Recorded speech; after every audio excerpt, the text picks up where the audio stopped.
Hello, my beautiful movie peeps. It is that time of year again where CinemaCon is happening. If you've been following my channel the past couple of years, you know this is the week where a bunch of studios get together in Las Vegas to celebrate going to the theaters. And in this celebratory fashion, they give presentations for a lot of their upcoming movies, sometime announcing things we didn't know, showcasing footage that doesn't always get released to the public, but still, we have reporters and journalists there to give us detailed descriptions. Hopefully you guys are subscribed here on the channel, because the entire week I will be breaking down every studio's presentation from Warner Brothers, Universal, Paramount, and of course today, Sony Pictures. Timestamps will be in the description if there's a certain movie you want me to talk about a little bit more, but whatever the case may be, please just hit that like button, show me some love in that comment section, and just keep being wonderful movie fans. Alright, so yes, Sony kicked off here CinemaCon week, and just looking at the showroom floor in Las Vegas, I am so jealous of the people attending there. They got to see the Blue Beetle costume up close in person. It's a good thing they denied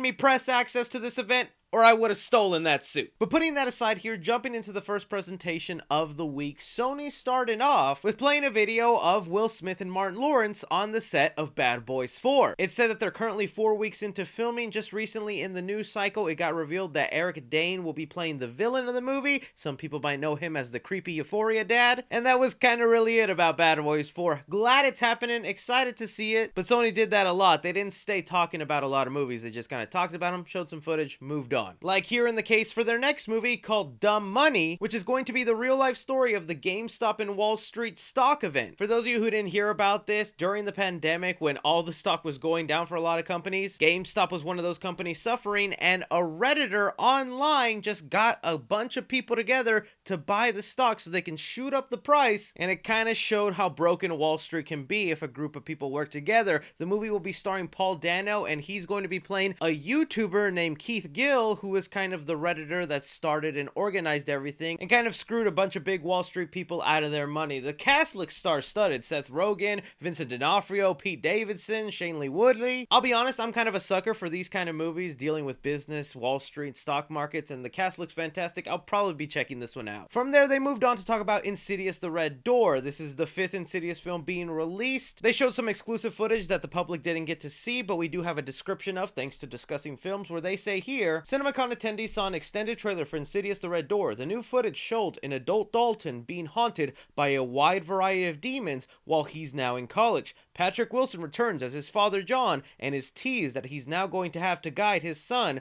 on how to travel between the further and reality. The man with the fire in his face returns to haunt an adult Dalton, and the footage ends with him dragging him across the room in chains like he did when he was a child in the first film. That actually sounds pretty creepy and a little bit more detailed to the plot of the movie. They did release the trailer just a couple of days back. I'm intrigued to see Insidious 5, but I did mention that trailer that they showed didn't wow me. This footage does sound a little bit more interesting. Either way, I'm gonna be watching Insidious 5. Then next up, Sony talked about their true crime comedy here called The Machine that stars Bert Kreischer, where the footage was of him as the Little Mermaid, almost teasing like if Disney was about to release a trailer, but then it just turned into him talking about the movie and how it was something that actually happened to him, dealing with the Russian mafia and whatnot. I've seen some of Bert Kreischer's comedy. Some of it is funny, but I'm actually really just not interested in this. Mark Hamill's in the movie with him. Comes out Memorial Day. I don't know. You guys tell me if you're excited for that. Skipping around so I could save the good stuff to just gush over towards the end of this video, they also showed a trailer for their rated R rom-com called Anyone But You, which is going to star Glenn Powell and Sydney Sweeney. Some trailer footage that they showed off here says the film is about two unlikely lovers who can't stand each other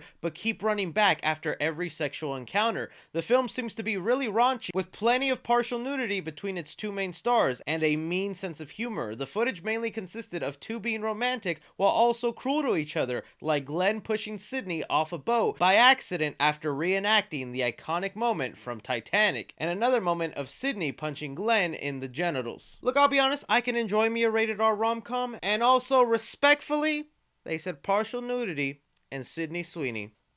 Sony Pictures, you have my money. Sony then showed off some footage for their Gran Turismo movie based off the video game. But even though this is based off the video game, it's actually about the true story about a gamer who wins a contest playing Gran Turismo and then gets to race with real life drivers. David Harbour's also going to be starring in the movie here. One person who saw the trailer described it as like a cross between a racing movie and Real Steel or something. It's wish fulfillment that's very much aimed at gamers, and it looks fun, with Harbour training gamers for real racing. Visually, it looks expensive. Hopefully a return of form for the NB. Yeah, I'm actually very curious about this one. I know Gran Turismo is actually a very popular racing game here, and I like the direction they're going with for the actual film. Sony then also talked about their upcoming Ridley Scott movie Napoleon that'll be based off the real-life historical figure played by Joaquin Phoenix. The surprising thing about this is that we've known that Sony was working with Apple TV on this movie, so we thought it would go straight to streaming, but they confirmed, no, it's gonna get a theatrical release and a big marketing campaign. Sony also seemed pretty confident that Ridley Scott will be winning an Oscar for directing this movie. I'm hit or miss with historical event type movies, but I'd be willing to give this one a chance. Diving into the movies I was a little bit more excited about, starting off with Equalizer 3. We know they just released a poster recently. I think this looks really cool. These movies are a lot of fun, and Denzel Washington is just a big badass. From the exclusive footage that they showed him, one person described it as 9 seconds. That's how long I'll give you to decide your fate. Denzel versus the Italian Mafia in Italy. Damn, the Equalizer 3 trailer looks really good. Denzel kills a dude by shoving a gun through his forehead. I'm in. That's all I needed to know. Denzel being a badass again, set in Italy versus the Italian Mafia?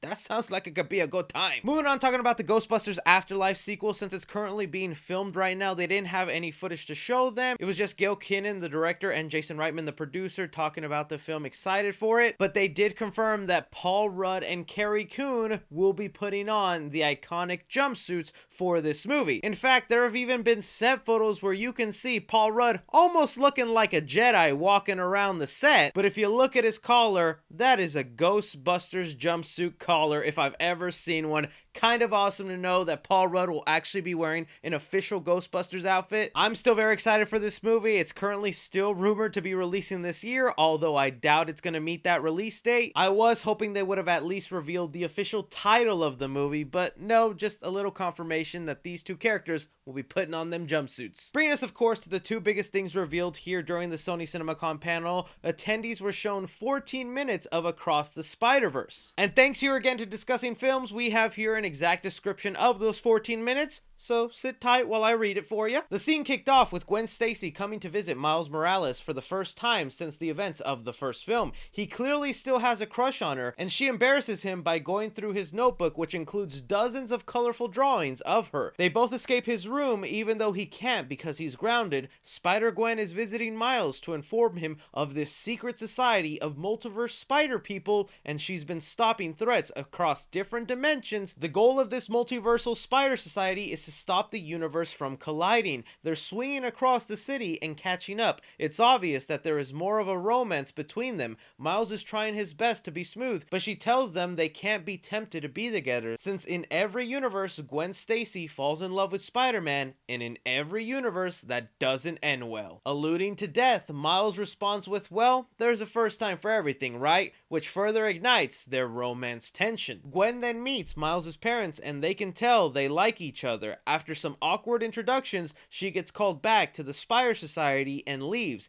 telling Miles that he's not allowed to join because there aren't that many slots. After she leaves, Miles' mother confronts him, and they share an intimate family moment where he almost is tempted to reveal to her that he is Spider-Man. However, he can't do it. His mom encourages Miles to chase after Gwen because he's growing up and needs to explore. She tells him to make sure he never loses sight of who he truly is at heart. The footage includes some snippets of new music from Metro Boomin. Honestly, that footage sounds beautiful. Everyone in the room was describing it as very emotional, very breathtaking to look at visually. I know some people are against Miles and Gwen getting together. They just think, Gwen belongs with a Peter Parker. But I think for this movie, in this context, it works good. In fact, I really like that line where Spider-Gwen is like, look, in every universe, we're supposed to end up together, but in every universe, it ends badly. I wonder if that is is some heavy foreshadowing for one of the characters dying. I really hope not. But either way, extremely excited.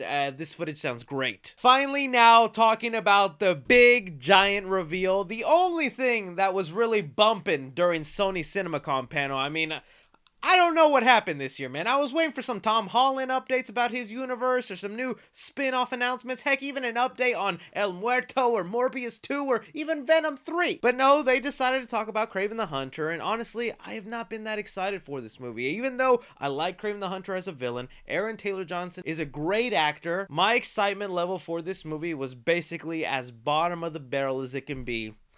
And then Sony frickin' does what they do best and completely turn things around to where now I'm hyped. How did you do that, Sony? Not only did they show exclusive footage that I do have a detailed description of, and I'll be reading it for you guys, but they also confirmed this will be the first Sony spin-off movie to be rated R.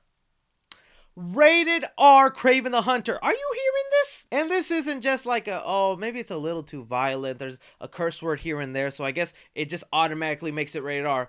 Apparently, this thing is bloody. Oh, and there's a surprise character in there as well. Let me just read this footage for you guys. Again, thanks to Discussing Films, they have it here. Sony revealed the first footage for Kraven the Hunter starring Aaron Taylor Johnson. The trailer starts with Kraven stopping some poachers in the wild. This is confirmed to be rated R, and the footage really shows it. With Kraven killing everyone like an animal, he uses weapons, his hands, and even his own teeth, and he bites a poacher and spits out the blood. He also crawls around walls and pounces on foes like an animal. The main conflict between his father, played by Russell Crowe, who was the one who actually raised him in the ways of hunter vs. prey. The action features over-the-top gore as Kraven uses all kinds of weapons from spears to bear traps to decapitate and chop up goons. The footage teased a mysterious new character played by Ariana DeBose as well. For those curious, the comic-accurate Kraven vest with the fire was briefly seen as Aaron Taylor Johnson pulls it out of an old chest, but for the most part, he's not wearing the comic accurate costume in the footage. Surprisingly, he does meet up with another Spider-Man villain, the Rhino. A huge fight between the two begins as the former injects himself with a serum that actually turns him into a huge rhino monster as opposed to it being a mech suit. The footage only saw his arm morphing into a big gray rhino-like fist that did look somewhat comic accurate. Okay, we got a lot to digest. This happens time and time again. I'm like, Sony, stop this crazy spin-off universe. Stop all these weird things you're doing and piggybacking off the MCU.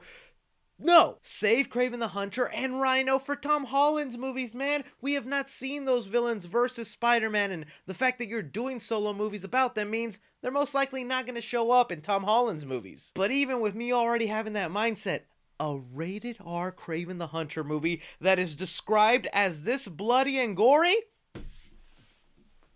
You have my money, Sony! Like, I'm bummed the Rhino is going to be part of this movie because I want him in Tom Holland's universe, but the way they're describing him, that sounds like a more comic-accurate Rhino than we had in The Amazing Spider-Man 2. In the comics, Rhino does inject himself. He doesn't necessarily transform into a rhino like they're describing here. He still wears this sort of suit that kind of protects him, but whatever the case may be, I guess they thought this was better. It's just he injects himself, he turns gray, and ends up looking like a rhino creature. That's fine. I don't care. I kind of prefer it over a mechanical suit. I wish we could have known who the actor is playing the Rhino. I don't think it's going to be Paul Giamatti, but I don't really see anybody mentioning who the actor is, so it could be an unknown, or maybe they hit him a lot in the trailers. But you know what? This is promising. This is making me go, oh man, I'm actually excited for this. I actually really want to see what this is going to end up looking like. Still no idea what Sony is planning with their own separate universe. We keep hearing they're going to be introducing their version of a Spider-Man into their world since Venom got yeeted out, and it looks like Tom Holland is going to stay separate from what they're doing. I believe the rumors that it's just going to be a Tom Holland variant just in the Sony universe, while MCU Tom Holland stays in his, but we'll wait and see if they do that or introduce it. The other thing I've been seeing people talk about and complain about, it's like, wow,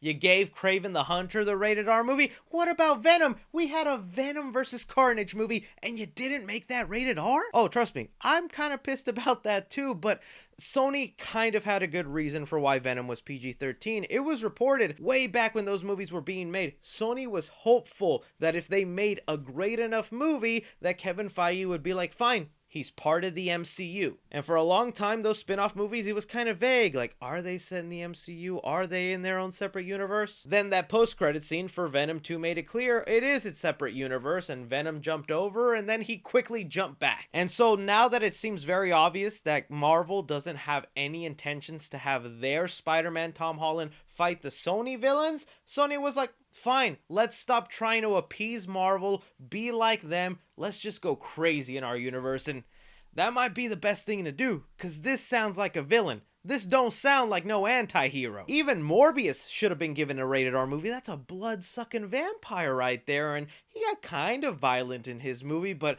what Kraven is sounding like, biting people's faces?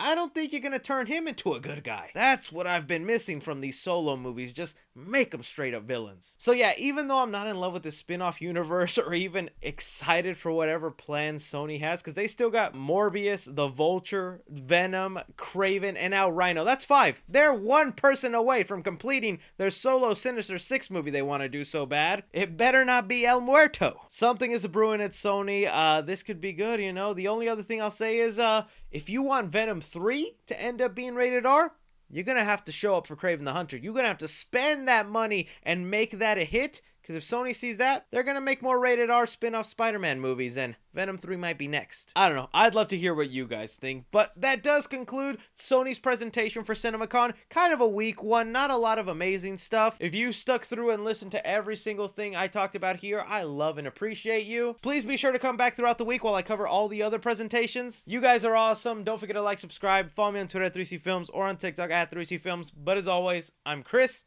Take care.